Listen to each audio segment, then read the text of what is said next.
Il y a des gestes qui marquent plus que des mots, des contacts simples, presque invisibles, mais qui déclenchent en elle des émotions puissantes. Tu peux dire tout ce que tu veux à une femme, mais parfois, c'est la manière dont tu la touches, sans bruit, sans insistance, sans arrière-pensée, qui parle le plus fort. Le corps a son propre langage, et certaines zones, quand elles sont effleurées avec respect et douceur, peuvent créer une connexion bien plus profonde qu'un long discours. Ce ne sont pas des gestes appris dans les livres, ce sont des gestes que l'on comprend quand on apprend à observer, à ressentir, à être pleinement présent. Dans cette vidéo, je vais te révéler 5 endroits que les femmes aiment qu'on touche, pas pour impressionner, mais pour rassurer, apaiser, connecter. Si tu veux vraiment comprendre ce que signifie créer un lien profond, reste bien jusqu'au bout. Ce que tu vas découvrir peut changer ta manière de te connecter avec une femme, à jamais. Premier, les cheveux. Il y a un pouvoir silencieux dans le simple fait de toucher les cheveux d'une femme. Ce n'est pas un geste anodin. C'est un langage invisible qui communique la tendresse, l'attention, l'acceptation. Quand un homme passe doucement sa main dans les cheveux d'une femme, il ne fait pas qu'effleurer une partie de son corps. Il entre dans un espace émotionnel sacré, un espace où elle accepte de baisser la garde, de se laisser aller, de se sentir femme dans ce qu'elle a de plus doux. Les cheveux sont liés à l'identité, à la féminité, à l'image qu'elle projette au monde. Quand elle autorise un homme à les toucher, c'est qu'elle lui accorde quelque chose de rare, sa confiance. Ce geste peut sembler simple, mais en réalité, il est chargé de sens. Une caresse dans les cheveux peut apaiser une tension intérieure, faire baisser la pression d'un moment, reconnecter deux êtres sans un mot. Il n'est pas rare de voir une femme fermer les yeux quand ses cheveux sont touchés avec délicatesse. Ce n'est pas un hasard. Elle ne ferme pas seulement ses paupières, elle ouvre un espace intérieur où elle se sent en sécurité, vue, reconnue. C'est comme si ce simple contact activait en elle une mémoire émotionnelle, un écho profond qui lui rappelle ce que c'est d'être protégée, chérie. Mais ce geste, pour avoir tout son effet, doit être fait avec une intention pure. Il ne s'agit pas de prendre, mais d'offrir. D'offrir une douceur, une présence, une connexion sans attendre quelque chose en retour. Quand une femme sent cela dans la main d'un homme, elle le sent immédiatement. Le corps ne ment pas. Une main brutale, maladroite ou précipitée trahira un esprit agité, possessif ou insistant. Mais une main lente, posée, paisible, transmet un message très différent. Je suis là. Je te respecte. Tu peux être toi-même. Toucher les cheveux d'une femme, c'est comme caresser les fils de son âme. C'est un moment fragile, intime, presque sacré. Ce n'est pas un geste pour impressionner, mais un geste pour révéler. Révéler à la femme en face qu'elle est en sécurité, qu'elle est vue dans sa beauté naturelle, qu'elle n'a pas besoin d'en faire plus pour être aimée. Parfois, ce geste suffit à faire naître un sourire, un frisson, ou même une larme discrète, parce qu'il répare, parce qu'il touche là où les mots échouent. En vérité, un homme qui comprend la puissance de ce geste, qui le fait avec sincérité et patience, entre dans une dimension de relation plus profonde. Il ne séduit pas, il rassure, il ne contrôle pas, il honore. Et c'est dans cette atmosphère que la femme, naturellement, s'ouvre et rayonne, parce qu'elle sent qu'elle est entre de bonnes mains. 2. Le bas du dos. Il y a des gestes discrets qui marquent profondément, bien plus que les mots. Le bas du dos d'une femme est l'un de ces endroits que beaucoup d'hommes ignorent, mais qui détient pourtant une charge émotionnelle et symbolique extrêmement forte. Ce n'est pas une zone qu'on touche au hasard, ni sans en comprendre le langage. Lorsqu'un homme pose doucement sa main à cet endroit précis, surtout dans un moment ordinaire, en traversant la rue, en la guidant dans un lieu bondé, ou simplement en marchant côte à côte, il envoie un message silencieux. Je suis là pour toi, je veille sur toi, tu peux t'appuyer sur moi.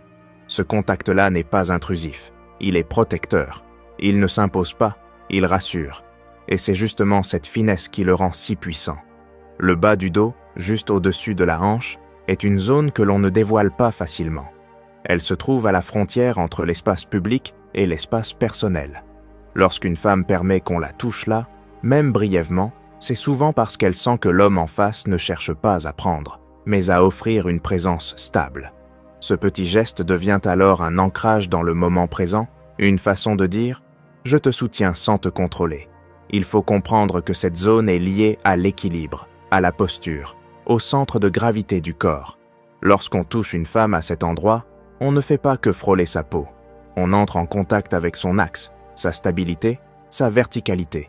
Et quand le toucher est doux, intentionnel et respectueux, cela agit presque comme une forme de reconnexion.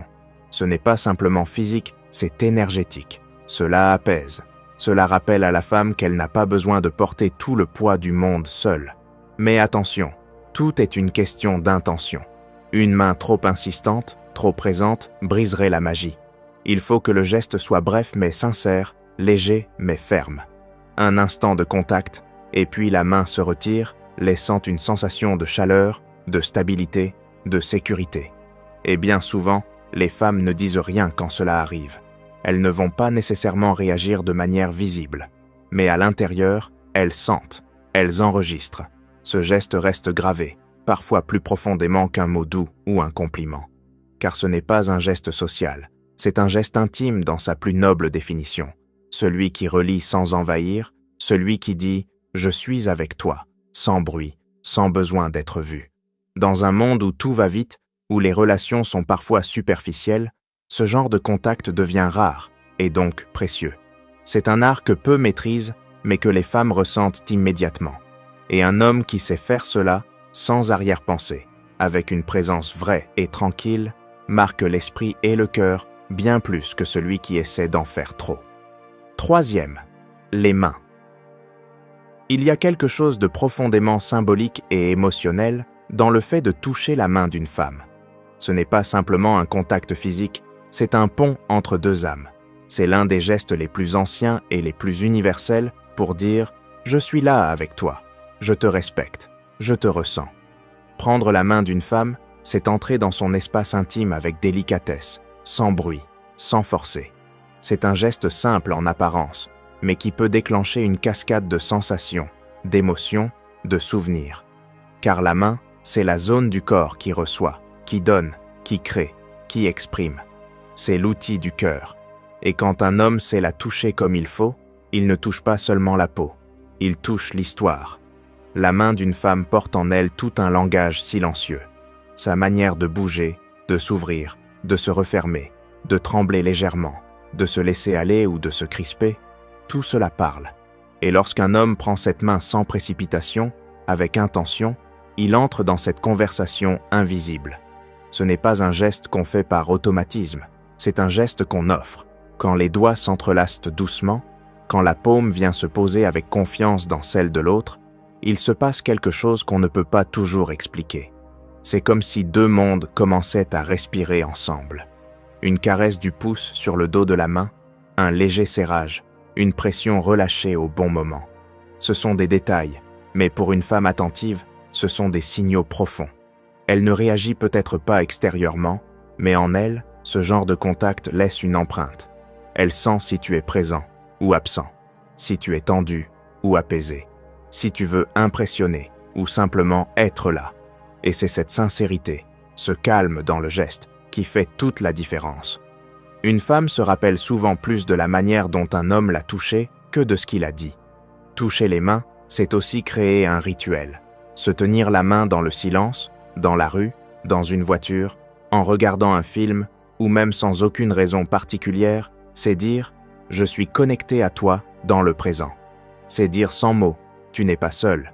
Et cela a une puissance que beaucoup d'hommes sous-estiment, car ce n'est pas un geste dans l'attente d'une réponse, c'est un don, un ancrage, un lien tissé dans l'invisible. Ce qu'une femme cherche à travers ce geste, ce n'est pas l'effet, c'est l'intention derrière. Elle veut sentir que tu ne tiens pas sa main comme un objet, mais comme un prolongement d'elle-même. Que tu comprends que cette main qu'elle te donne, c'est une confiance fragile qu'il ne faut ni presser, ni négliger. Et quand elle sent cela dans la façon dont tu la tiens, elle s'ouvre davantage. Son regard change, sa respiration se calme, son énergie se synchronise avec la tienne. Les mains, dans leur silence, peuvent raconter les plus belles histoires.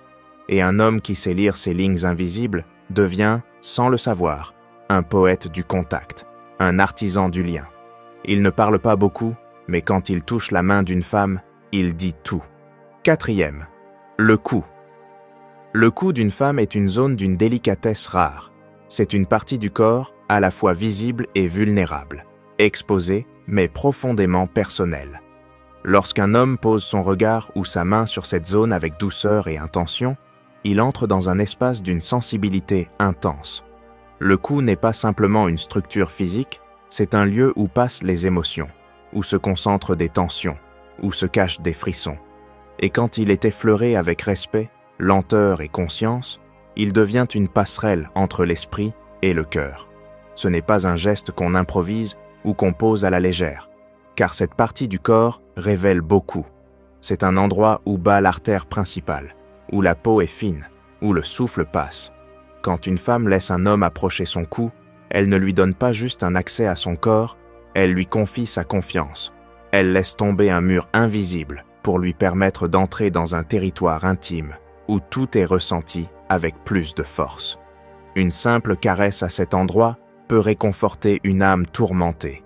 Un effleurement discret peut apaiser un esprit agité. Ce n'est pas le geste qui compte, c'est ce qu'il transporte. Le cou est aussi un endroit chargé de symbolique. Il relie la tête au cœur. Il est la jonction entre les pensées et les émotions, entre le mental et le ressenti.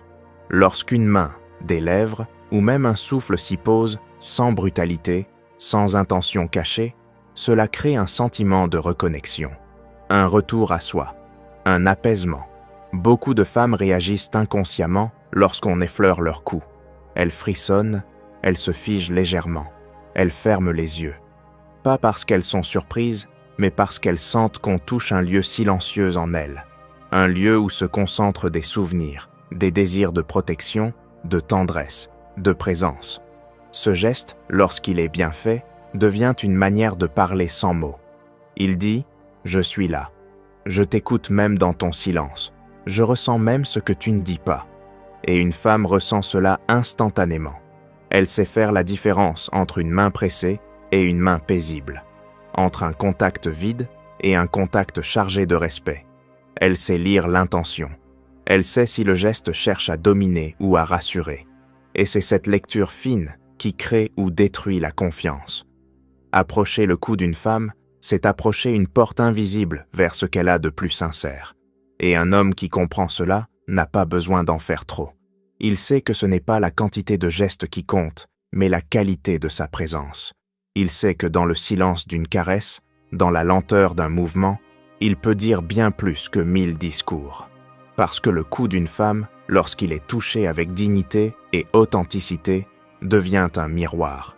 Il reflète ce que l'homme porte en lui, sa paix intérieure, sa patience, son intention véritable. Ce geste n'appartient pas à l'impulsif, mais à l'initié, à celui qui comprend que chaque partie du corps d'une femme est un monde, et que pour y entrer, il ne suffit pas de frapper, il faut mériter l'ouverture. Toucher le cou d'une femme avec délicatesse, c'est lui rappeler qu'elle peut se laisser aller sans peur, et dans cette confiance, elle s'abandonne, non pas à un homme, mais à un moment qui reste bien après que le contact soit passé. 5e, derrière les oreilles. Il existe des endroits du corps qui, bien qu'ils passent inaperçus aux yeux de la plupart, détiennent une puissance émotionnelle profonde. L'espace juste derrière les oreilles fait partie de ces zones discrètes mais étonnamment sensibles, là où la peau est fine, où le souffle chaud d'un murmure peut traverser l'âme. Ce petit territoire oublié est une clé subtile, une porte que très peu savent ouvrir, et pourtant, lorsqu'il est touché avec douceur, il éveille des sensations que même les mots les plus tendres ne sauraient exprimer. Toucher cette partie du corps d'une femme, ce n'est pas poser simplement un doigt ou une main, c'est créer un moment suspendu, une parenthèse silencieuse dans laquelle elle se sent vue, ressentie et respectée dans sa totalité. Derrière l'oreille, c'est une zone de vulnérabilité, parce que personne ne la touche par hasard. C'est un espace délicat, réservé. Et si une femme accepte ce contact, c'est qu'elle t'accorde une place bien au-delà du visible. Elle ne te permet pas seulement d'approcher son corps, elle te permet d'approcher son intériorité, ce qu'elle protège, ce qu'elle ne montre qu'à ceux en qui elle a foi. Le simple frôlement d'un doigt derrière cette zone peut avoir un effet immédiat. Elle frissonne légèrement, penche la tête, ferme les yeux, retient son souffle. Pas parce qu'elle est surprise, mais parce qu'elle sent qu'on l'écoute sans parler, qu'on l'honore sans l'interroger. C'est un geste qui doit être lent, mesuré, attentif. Car plus l'endroit est sensible, plus le toucher doit être pur. Une main agitée, insistante ou maladroite détruirait l'effet. Mais un contact calme, un effleurement à peine perceptible, peut déclencher une émotion profonde, une sensation d'abandon paisible, de lâcher prise. Ce geste, quand il est sincère, ne vise pas à prendre quelque chose, mais à offrir une présence. Il dit « Je suis là, et je ressens ce que tu ne dis pas ». Et une femme, même sans l'exprimer, perçoit cette intention. Ce n'est pas un geste physique, c'est un message muet, celui de la connexion. Elle sent que l'homme en face ne cherche pas à remplir un vide, mais à partager un silence. Que ce contact, si délicat, est en réalité une façon de dire l'indicible, de révéler la beauté sans l'exposer brutalement. Et il y a dans cette zone un souvenir ancestral, presque maternel, comme si chaque femme portait en elle la mémoire d'un contact doux derrière l'oreille, un souffle chaud, une main rassurante. Lorsqu'un homme touche cette zone avec respect, il réveille cette mémoire. Il ranime quelque chose d'enfoui, le besoin d'être entouré sans être envahi, d'être effleuré sans être conquise, d'être touché sans être dérangé. En vérité, cet endroit n'est pas pour tous. Il est pour ceux qui comprennent que la puissance ne réside pas dans la force du geste, mais dans la pureté de l'intention. Pour ceux qui savent que l'émotion naît dans les détails, dans ce que les autres négligent. Pour ceux qui, dans le silence d'un instant, savent faire naître un frisson, non par domination, mais par présence. Car derrière l'oreille d'une femme, il n'y a pas qu'une zone du corps. Il y a une mémoire émotionnelle, une vibration intime, un souffle de confiance.